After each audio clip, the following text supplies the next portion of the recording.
Last వీడియోలో చెప్పాను కదా ఆయన డ్యూటీకి వెళ్ళారని చెప్పేసి ఆయన డ్యూటీ నుంచి అయితే వచ్చారనమాట. వచ్చిన తర్వాత ఇంకా షాపింగ్కి అయితే వెళ్దాం అనుకున్నాము.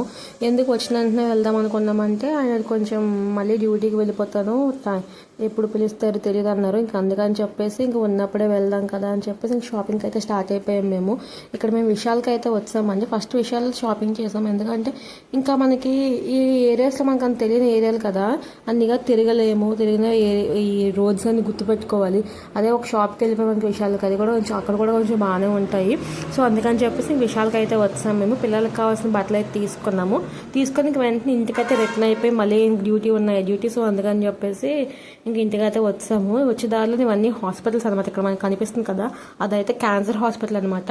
ఇంకా చూసుకుంటే డైరెక్ట్ ఇంకా పాప స్కూల్ యూనిఫామ్ కోసం అయితే వెళ్ళాను. సో వింటర్లో వాళ్ళ స్కూల్ యూనిఫామ్ కూడా చేంజ్ అయిపోద్ది అనమాట. సో ఆ యూనిఫామ్ కోసం అయితే వచ్చాను నేను. ఇక్కడే వింటర్ అంటే స్కూల్ సంబంధించిన సామాన్లు మొత్తం ఇక్కడే తీసుకుంటాం మేము, ఇక్కడ దొరుకుతాయి కూడా. ఇంకా అవి తీసుకొని ఇంటికి అయితే వచ్చాము. ఇంటికి వచ్చాక పిల్లలకి ఏం తెలిసి చూపిస్తాను నేను. ఇవి అనమాట పిల్లలకి తీసుకున్న పాప యూనిఫామ్, స్కూల్ యూనిఫాము.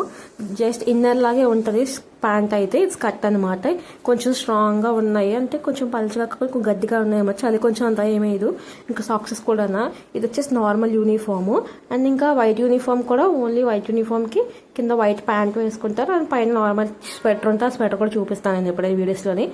ఇంకా పాప కోసం అనమాట డైలీ వేర్ టీ షర్ట్స్ బాబు కోసం అని చెప్పేసి. బాబుకి ఆల్రెడీ ఎక్కువ ఉన్నాయి, ఇంకా వాడి కోసం అయితే ఎక్కువేం కొనలేదు. ఇంకా పాపకి అయితే ఎక్కువ తీసుకున్నాను. సబ్స్క్రైబ్.